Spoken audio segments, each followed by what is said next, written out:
Hi guys, welcome back to my next video. നമ്മൾ ഇന്നിവിടെ നോക്കാൻ പോകുന്നത് റൈഫിൾ ക്ലബ്ബ് എന്ന് പറയുന്ന ആഷിഖ് കപൂർ ചിത്രമാണ്. ഞാൻ ഒരുപാട് കാലം എന്ന് പറഞ്ഞാൽ ഏകദേശം അറൗണ്ട് ഒരു 10-20 ദിവസമായിട്ട് ഞാൻ നല്ല കിടപ്പിലായിരുന്നു. നല്ല പനി, കോൾഡ്, കഫക്കെട്ട്, ചെസ്റ്റിലേക്ക് ഇൻഫെക്ഷനായി കുറേ ദിവസം വളരെയധികം വയ്യാണ്ട് കിടക്കുകയായിരുന്നു. അതുകൊണ്ട് IFFക്ക് പോകാൻ പറ്റിയിട്ടില്ല, പല ഫങ്ഷൻസ് അറ്റൻഡ് ചെയ്യാൻ പറ്റിയിട്ടില്ല.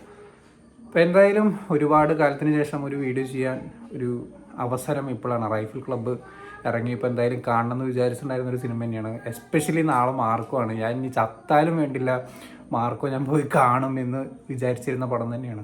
അപ്പോൾ എന്തായാലും എണീക്കാനുള്ള സൗകര്യമൊക്കെ ഉണ്ടായപ്പോൾ എന്തായാലും റൈഫിൾ ക്ലബ്ബിൽ നിന്ന് അങ്ങോട്ട് തുടങ്ങാമെന്ന് വിചാരിച്ചു. ക്രിസ്മസ് വെടിക്കെട്ട്, ആക്ഷനൊന്നുമില്ല, വെടി മാത്രമാണ് പടം എന്ന് പറയുന്നത്. നിങ്ങൾ വലിയ കഥാ കാര്യങ്ങളൊന്നും നോക്കിയിട്ടൊന്നും പോകണ്ട. വളരെ സിമ്പിളായിട്ടുള്ളൊരു വൺ ലൈൻ സ്റ്റോറിയാണ്. ഒരു റൈഫിൾ ക്ലബ്ബിൽ വെച്ച് നടക്കുന്ന ഒരു വളരെ കുറച്ച് ലൊക്കേഷൻസ് മാത്രമുള്ള, എന്നാൽ കിട്ടില്ലെന്ന് പറഞ്ഞാൽ മുത്ത് പോലത്തെ ഫ്രെയിംസ് ഉള്ള, വെടിവെപ്പുള്ള ഇത്തരത്തിലൊരു സിനിമ മലയാളം സിനിമയ്ക്കകത്ത് വരവില്ല.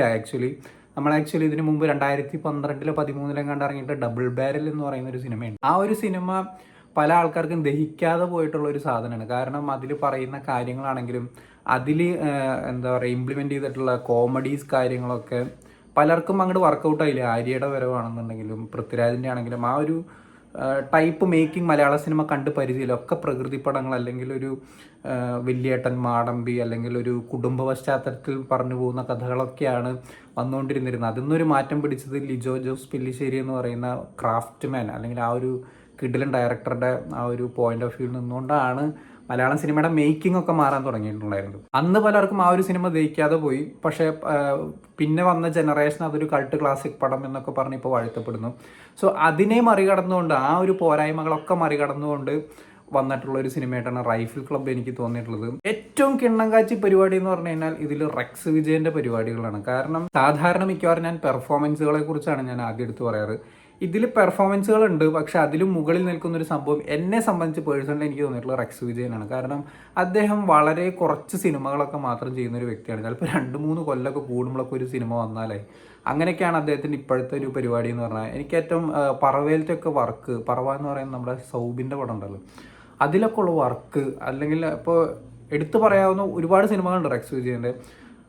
ഭയങ്കര ഗ്യാപ്പ് ഇട്ടിട്ട് ചെയ്യുന്ന ഒരു മനുഷ്യനാണ്. അങ്ങേര് ഇതിൽ ചെയ്യുന്ന എനിക്ക് ഭയങ്കര എക്സൈറ്റ്മെൻ്റ് ആയിരുന്നു. ട്രെയിലർ കാണുന്ന സമയത്ത് റെക്സ് വിജയൻ എന്നൊക്കെ എഴുതി കാണിക്കും. റെക്സ് വിജയൻ പൊളി സാധനം, അപ്പോൾ എന്തെങ്കിലും ഒരു സാധനം ഉണ്ടാവും എന്നുള്ളൊരു നമുക്കുള്ളിലൊരു ആകാംക്ഷയുണ്ട് അങ്ങേരെ എന്താണ് ചെയ്യാൻ പോകുന്നതെന്നുള്ളൂ. കിഡുമായിട്ട് എന്താ പറയുക, ഇംപ്ലിമെൻറ്റ് ചെയ്തിട്ടുണ്ട് അങ്ങേരുടെ ആ ഒരു സൈഡിലത്തെ പരിപാടികളെല്ലാം. സൗണ്ട് സിസ്റ്റം, ബാക്ക്ഗ്രൗണ്ട് സ്കോറുകൾ, ഓരോരുത്തർക്കും കൊടുത്തിട്ടുള്ള ഓരോ എലിവേഷൻ സീൻസിലുള്ള ഓരോ പരിപാടികളുണ്ട്. അതൊക്കെ പൊളി.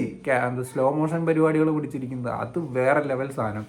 ക്യാമറ വർക്ക്, എന്താ പറയുക, ഒരുപാട് നൈറ്റ് ഷോട്ട്സ് ഉണ്ട്. ഒരുപാട് ഈ റൈഫിൾ ക്ലബ്ബ് എന്ന് പറയുന്നത് ഇതിൻ്റെ ഉള്ളിൽ വെച്ചിട്ട് വേണം ഈ വെടി പുക കാര്യങ്ങളൊക്കെ. അല്ലാണ്ട് ഔട്ട്ഡോർ പരിപാടികൾ ഉണ്ട്, ഇല്ല എന്നല്ല, ഇതിൻ്റെ ഉള്ളിൽ വെച്ച് ചെയ്യുന്ന സമയത്തുള്ള പരിമിതികളുണ്ട്. അതിനൊക്കെ മറികടന്ന് ഗംഭീരമായിട്ട് ഷോട്ട് ചെയ്തിട്ടുള്ള കിടിലൻ ക്യാമറ വർക്ക് ഉണ്ട്.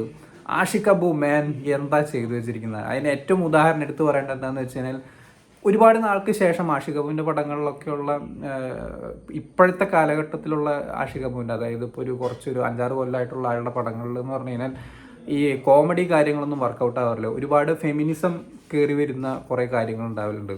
അതൊന്നും അങ്ങനെ വർക്കൗട്ട് ആവില്ല. പക്ഷേ ഈ ഒരു സിനിമയ്ക്കകത്തൊക്കെ എല്ലാം ഗംഭീരമായിട്ട് വർക്കൗട്ട് ആയിട്ടുണ്ട് എന്നുള്ളതാണ്. ഗംഭീരം എന്ന് പറഞ്ഞാൽ നിങ്ങൾ ഉദ്ദേശിക്കുമ്പോൾ വലിയ കഥ, അങ്ങനെ നിങ്ങൾ ഓർത്തൊരു 100 കൊല്ലം ഓർത്ത് വെക്കേണ്ട പടം ഒന്നുമല്ല ഞാൻ പറഞ്ഞത്. പക്ഷെ നിങ്ങൾ കൊടുക്കുന്ന 150 രൂപ അല്ലെങ്കിൽ 2 മണിക്കൂർ സ്പെൻഡ് ചെയ്യുന്ന ടൈം, അത് നിങ്ങൾക്ക് വർത്താണ്. അത് നിങ്ങൾക്ക് വേറൊന്നും ആലോചിക്കാനുള്ള സമയം കിട്ടി, അല്ലെങ്കിൽ ഇപ്പോൾ പടം കണ്ടു കഴിഞ്ഞ് നിങ്ങൾ ഇറങ്ങുന്ന സമയത്ത് ചിലപ്പോൾ നിങ്ങളത് ലീവ് ചെയ്യും, അതൊന്നും വിഷയമല്ല. പക്ഷെ നമ്മൾ കണ്ടുകൊണ്ടിരിക്കുമ്പോൾ നമുക്ക് വേറെ ഒന്നും ആലോചിക്കാൻ പറ്റില്ല. ഈ ഒരു സ്ക്രീന്, അതായത് അറ്റൻഷൻ സീക്കിംഗ് എന്നൊക്കെ പറയില്ല, അതുപോലത്തെ പരിപാടികളാണ്. കളർ ഗ്രേഡിങ്, ഓറഞ്ച് ഷെയ്ഡൊക്കെ വന്ന സ്ഥലത്തൊക്കെ എമ്മാതിരി പരിപാടികളാണ് അവർ പിടിച്ചേക്കണേന്ന് അറിയും. ഒരു രക്ഷയില്ല. അതാ പറഞ്ഞത്, ഒരു ടീമാണ്. ഞാൻ ഇങ്ങനെ ഒരു സിനിമ പെട്ടെന്ന് വരുന്നു എന്ന് കണ്ടപ്പോൾ ഇതെന്താ ഇത് ഇത്ര വേഗം ഷൂട്ടും പരിപാടികളൊക്കെ കഴിഞ്ഞു.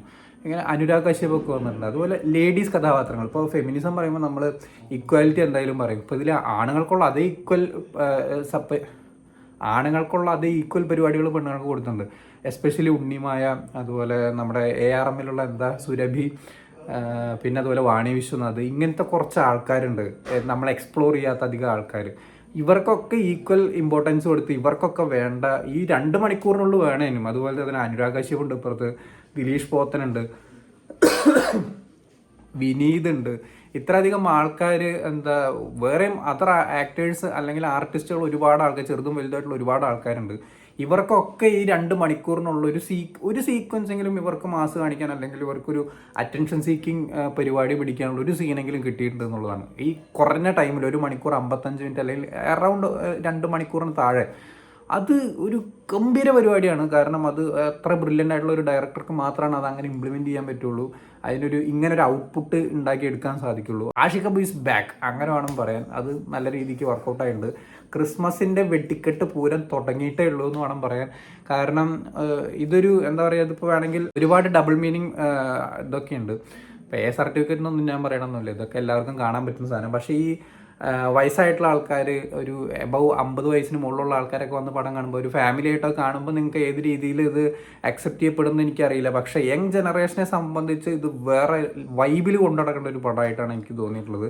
വേറെ ഒന്നുമില്ല കേട്ടോ, ഇത് പടത്തിനകത്ത് നിങ്ങൾ കഥ, പരിസരം, അങ്ങനത്തെ മറ്റേ ലോജിക്ക് കാര്യങ്ങളൊന്നും നോക്കരുത്. നിങ്ങൾ ഈ ഒരു മേക്കിംഗ്, ഇപ്പോൾ നിങ്ങളൊരു സിനിമ പിടിക്കാൻ ആഗ്രഹമുള്ളൊരു മനുഷ്യനാണ്, അല്ലെങ്കിൽ സിനിമയെക്കുറിച്ച് പഠിക്കണം, എങ്ങനെ ഷോട്ട് എടുക്കണം, ഷോർട്ട് ഡിവിഷൻസ് ഒക്കെ എടുക്കണം എന്നൊക്കെ, ഇത്തരത്തിലുള്ള സാധനങ്ങൾ എടുക്കാൻ എങ്ങനെ പഠിക്കണം എന്നുള്ളൊരു ആളൊക്കെയാണ് നിങ്ങളെന്നുണ്ടെങ്കിൽ ഈ ഒരു സിനിമ നിങ്ങൾ കാണണം എന്നാണ് ഞാൻ പറയുക. കാരണം അത്തരത്തിൽ അതിമനോഹരമായിട്ടുള്ള കുറേ സീൻസ് മീൻസ് ഫ്രെയിമുകൾ ഈ ഒരു സിനിമയ്ക്കകത്തുണ്ട്. മേക്കിംഗ് വേറെ ലെവൽ.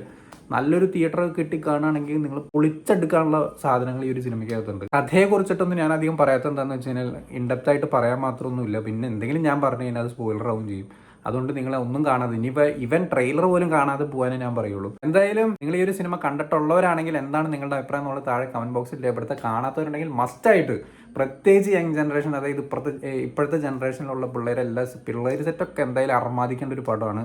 നാളെ മാർക്കും ഇറങ്ങുന്നുണ്ട്, എന്തായാലും അതിന് പോകണം. ED റിലീസാണ്, അതുപോലെ മുഫാസ റിലീസാണ്, വിടുതലൈ പാർട്ട് 2 റിലീസാണ്. കുറേ പടങ്ങളുണ്ട്, ഓട്ടം തന്നെയായിരിക്കും. അതുപോലെ നമ്മുടെ ജോലി നോക്കണം, കണ്ടറിയാം. നാളെ ഏതൊക്കെ പടത്തിന് പോകണം എന്നുള്ളത് ഞാൻ എപ്പോഴും തീരുമാനിച്ചിട്ടില്ല. മാർക്കോ ഞാൻ ബുക്ക് ചെയ്തിട്ടുണ്ട്, മാർക്കോ ഞാൻ പോയി കണ്ടിരിക്കും.